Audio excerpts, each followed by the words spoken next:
From the national headquarters of RT America in our nation's capital, good afternoon, everybody. I'm John Huddy, filling in for Rick Sanchez. We begin today with the deadly protests ongoing in Iraq. It's a story receiving very little coverage here in the United States, but it is a major issue that could have worldwide ramifications. Okay.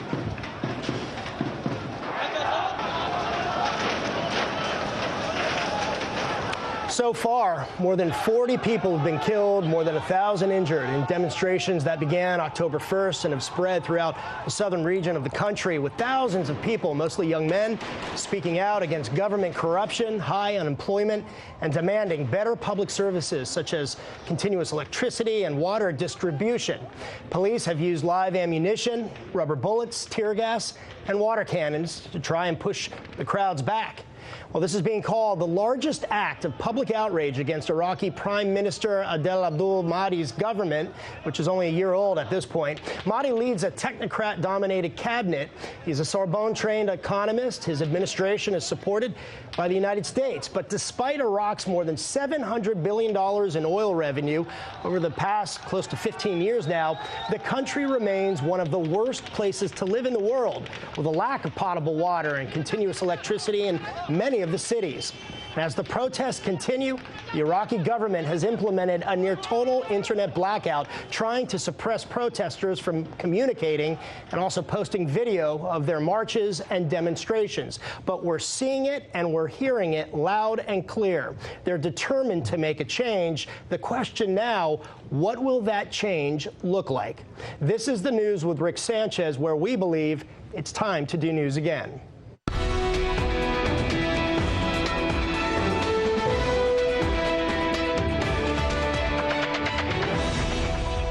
All right, so here's our list of the questions that we think you'll be asking tomorrow. First, where is Iraq's oil going?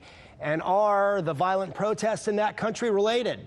Second, why are most Americans afraid of social media's control over the news?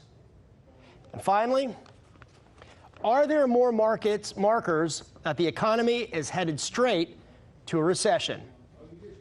Now, earlier I told you about the protests that are ongoing in Iraq, but that isn't the only country that's dealing with violent demonstrations, dealing with rioting, and overall government chaos. If you take a look at the map here, in Hong Kong, demonstrations have stretched into the 6th month there, with now face masks being banned as authorities try to clamp down on the anti-government and anti-China rallies.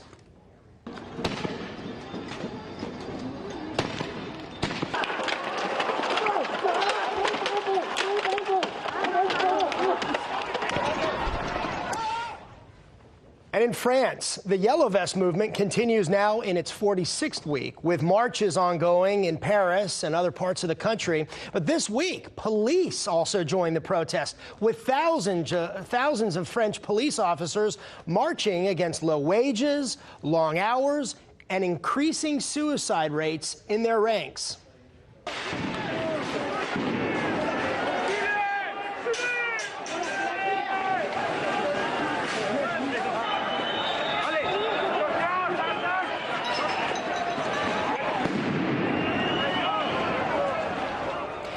And across the globe, in Haiti, violent clashes between demonstrators and police over government corruption and calls for the resignation of the island's president continue to tear the island apart.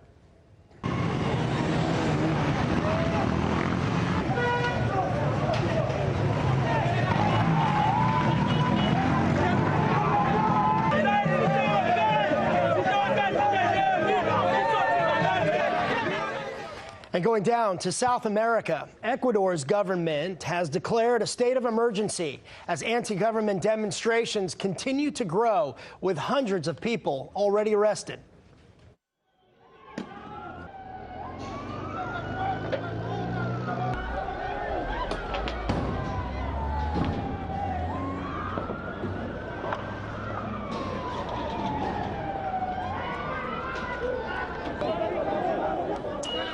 And just south, in Peru, the country's beleaguered government remains in a state of chaos, with the president and opposition-backed Congress wrestling and grappling for power.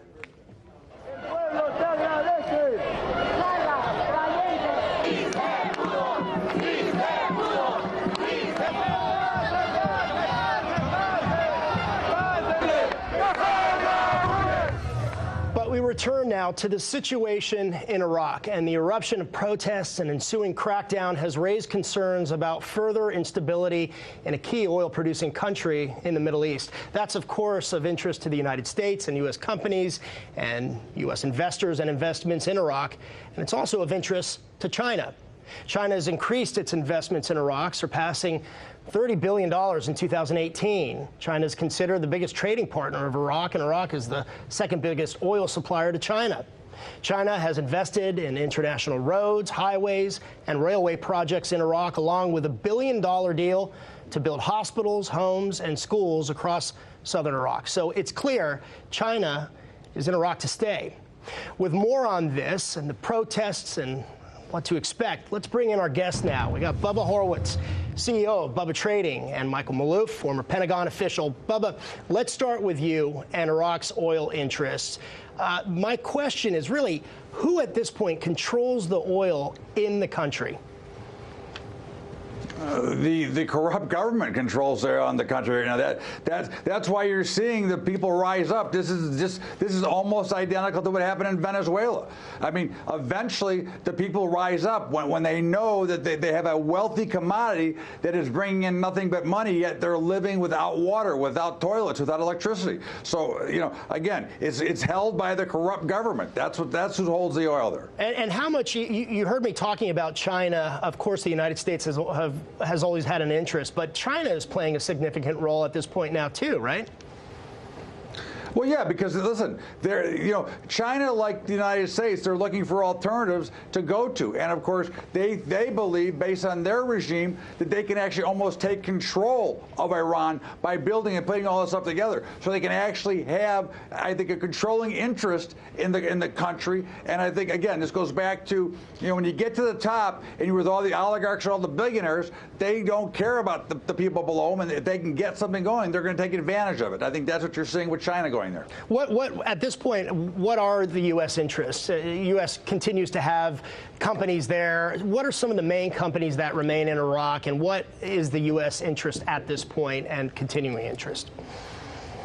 Well, again, I think that we have slowly, obviously, have moving away from Iraq. I mean, again, if Iraq does something like they did in the Strait of Hormuz, or something happens, and it does create a little fear in oil. We saw what happened with Saudi Arabia. It creates a little fear. But at the end of the day, you can see now that oil is come all the way back, and actually is lower than before the bombing, or the supposed drone bombing in Saudi Arabia from Iran. From Iraq, and of course we are a net exporter of oil, and we've just approved, and President Trump has approved, to put more oil. So basically, we can have very little to do with Iran. We are no longer under the OPEC regime control and that entire environment anymore. Michael, let me turn to you. Sure. We led the show with the ongoing protests, the demands for change. We talked about this before the program. What would change look like? I mean, what's the end game here with these protests? Obviously, the protesters are talking about, government corruption. They want a change in the government. But doesn't that open it up to a catastrophic situation, as history has shown in Iraq? Well, if it's not changed, it certainly will. And I think the people are fed up. As Bubba points out, the government controls the cash and the money and the flow. They've got the oil reserves and cash. They haven't reinvested into the economy, and basic services are nil, and as a consequence, they're rising up as a result. It's predominantly Shia right now, but I'm really concerned about this getting out of hand, which could then introduce new elements into this area, namely Al-Qaeda and ISIS, which are in neighboring provinces. Yeah, and that remains a concern, is the potential for something catastrophic occurring, because when there's no power, when there's no government, when there's that opens it up to anybody. Oh yeah, well, you're seeing also, as you pointed out with China, that's part of their overall scheme, long-term scheme for the Belt Road Initiative, and it's very intriguing that they have made that kind of investment. So they do have a major investment, which would include Iran. They want Iraq in there, and this is part of their long-term strategy. And it's not only Iraq, Iran, but China's invested in Israel. Of course. The Haifa port, which is of concern to the United States. China's looking at investments in Lebanon. China's looking at investments in Africa as well. Well, it's not only Africa, but also Latin America. They basically have told the United States, we don't care about your sanctions. We don't care about any tariffs. They just signed that $480 billion deal with Iran for oil and infrastructure development. So China has a major invested interest in that entire region, and particularly in Iraq as well. But to get back to the strategic threat here, we have the leadership of the Shia right now pleading with the people and the government, principally the government, to listen to the demands of the people in order to avoid the catastrophic prediction that you mentioned, and it could get out of hand very, very rapidly. Absolutely. Well, we'll continue to follow this. Michael Maloof, Bubba Horowitz, we really appreciate you guys being on. Great insight, great discussion. Thanks so much, guys. So a new poll now shows that Americans are increasingly wary of using social media sources for their news. Are you one of them? Well, the poll conducted by Pew has 62% of Americans replying that social media have too much control over the news that people see. Meanwhile, 55% indicate that social media companies are providing a worse mix of news to Americans.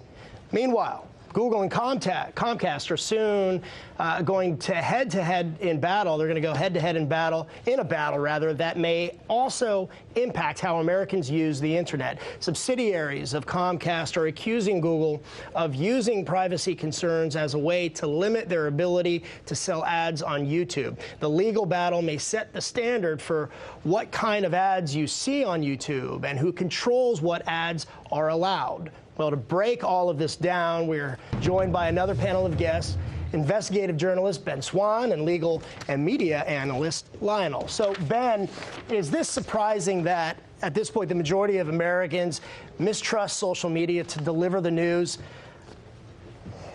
No, I don't think it's surprising at all. It would be surprising if anybody trusted anybody to deliver the news these days. I mean, we have reached such an absolutely polarized position, John, in terms of the way that Americans view media. They don't trust mainstream at all. They now don't trust tech companies. Now, there was a time really from about 2008 to roughly about 2016 when a lot of people were saying, hey, I would prefer to get news off of social media because I have more of a mix of content coming in.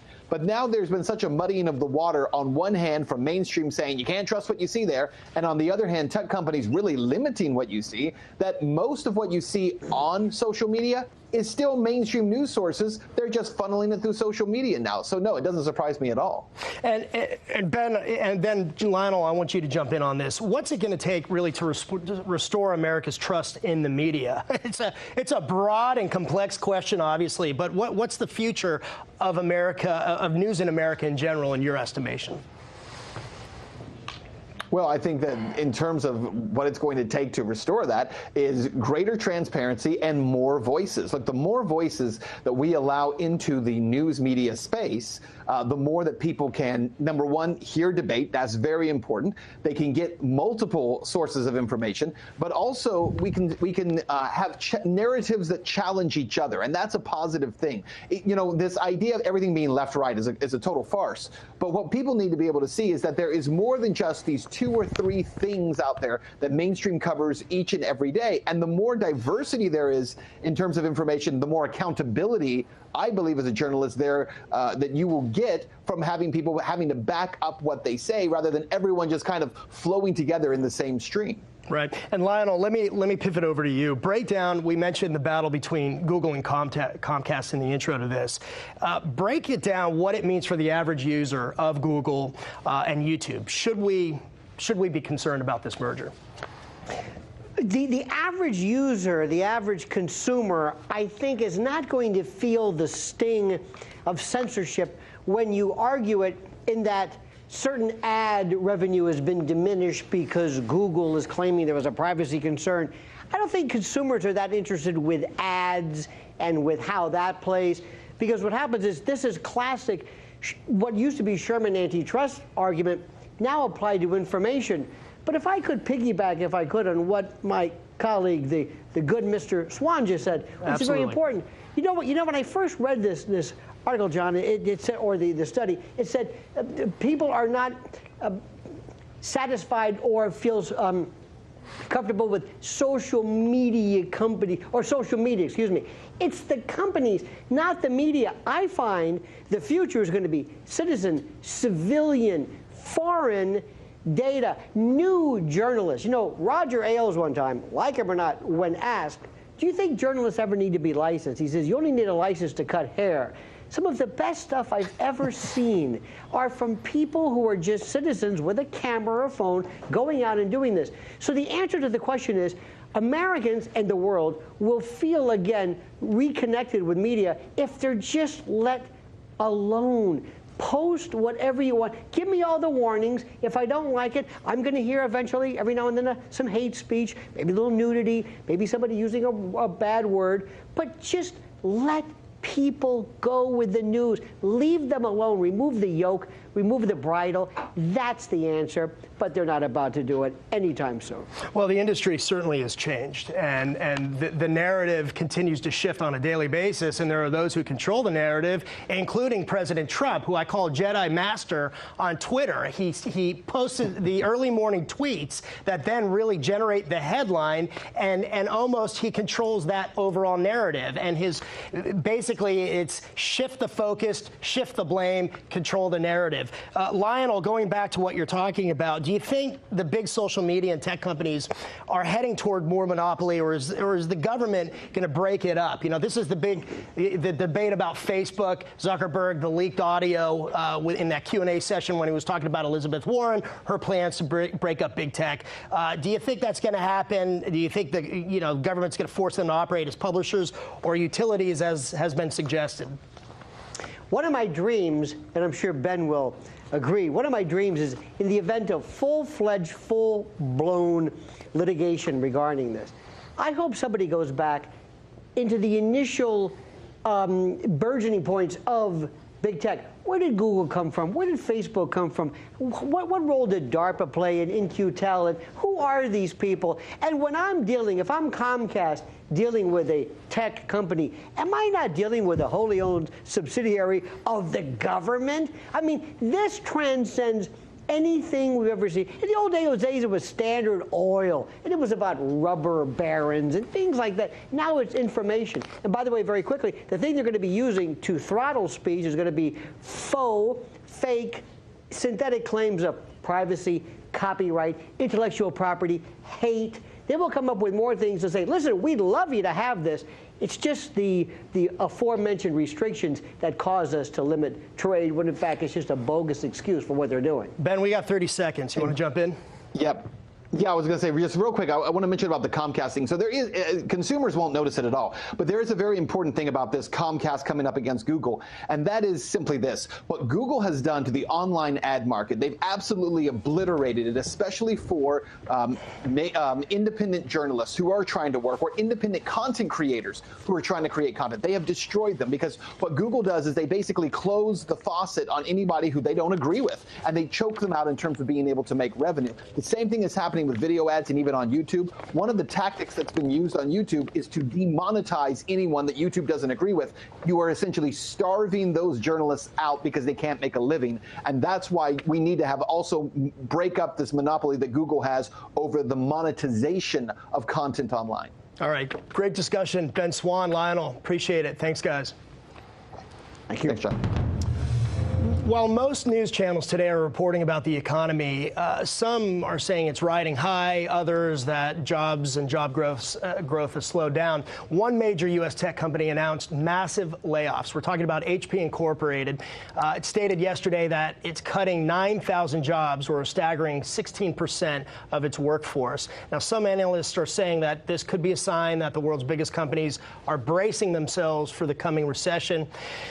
Wow, big question, right? Here to discuss this with us is our very own Christy Ai, host of RT's Boom Bust, who I'll be on a little bit later. Christy, thanks for joining us. So HP announced that about this massive cut. That sounds huge, right? Am I correct? 16% of their workforce, which is absolutely huge. Now, this comes as no surprise, as HP stock has been under attack. It plummeted 10% this year already, and so now with the incoming CEO, Enrique Lores, who's set to start November 1st, he's issuing some massive restructuring plans, starting with this massive layoff. So right now, he's trying to restructure and grow their printing business, which has been dying for the past decade, simply because businesses are doing a massive transition to digital. They no longer have to resort to printing. So they're seeing some huge revenue loss there. So now their only option is to cut jobs. And we're not seeing only HP. Just this week alone, we had Sports Illustrated announcing that they were going to lay off half the newsroom. We had WeWork. After their IPO failed, they announced that they're going to be laying off up to a third of their current workforce.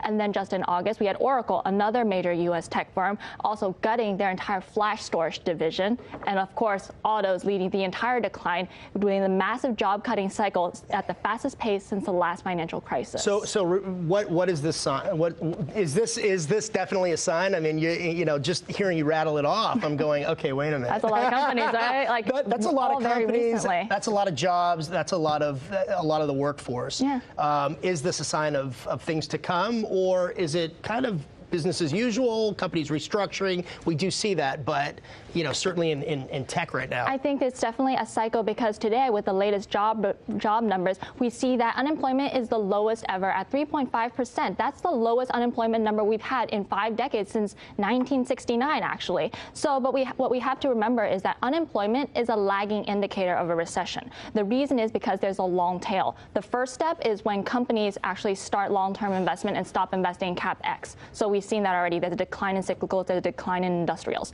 The second step is when companies start not hiring as much, when the workforce stops growing. We see that as well, as right now this is the slowest pace that we've created jobs in the last 5 years.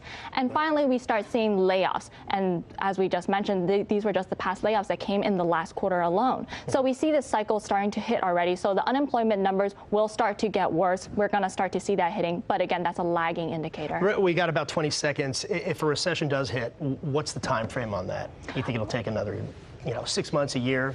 That is unknown, but I think the most we've seen the yield curve inversion, and historically there has been a 20-month delay after the yield curve inverted, and we're already currently at its 10th month. Wow. Well, let's hope it doesn't go there, right? Absolutely. All right. Christy, appreciate it. I'll be talking to you. I'll be seeing you a little bit later. Thank you. Appreciate it. Reports are now claiming the Office of Ukraine's General Prosecutor is reviewing its own investigations into the gas company linked to the Bidens. Well, this as Democrats publish a series of text messages that they claim shows the Trump administration trying to coerce Ukrainian officials. RT's Rachel Blevins has the latest. The Office of Ukraine's General Prosecutor has confirmed it is conducting an audit of a past investigation into the private gas company that is ties to the Bidens. The Burisma Group was investigated over tax irregularities and allegations of money laundering, but the case was closed in 2016.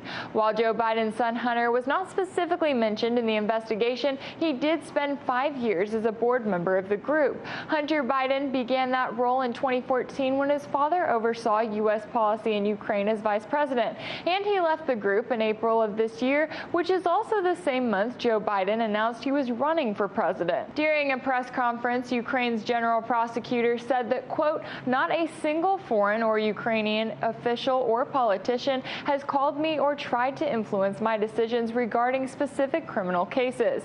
Meanwhile, top Democrats in the House released a series of text messages which they claim shows evidence that Trump administration officials attempted to coerce Ukraine Ukrainian officials into investigating the Bidens. In a message sent the day before the infamous phone call between President Trump and Ukrainian President Zelensky, the former U.S. Special Envoy to Ukraine told Zelensky's top advisor, quote, heard from the White House, assuming President Z convinces Trump he will investigate/get to the bottom of what happened in 2016, we will nail down the date for a visit to Washington.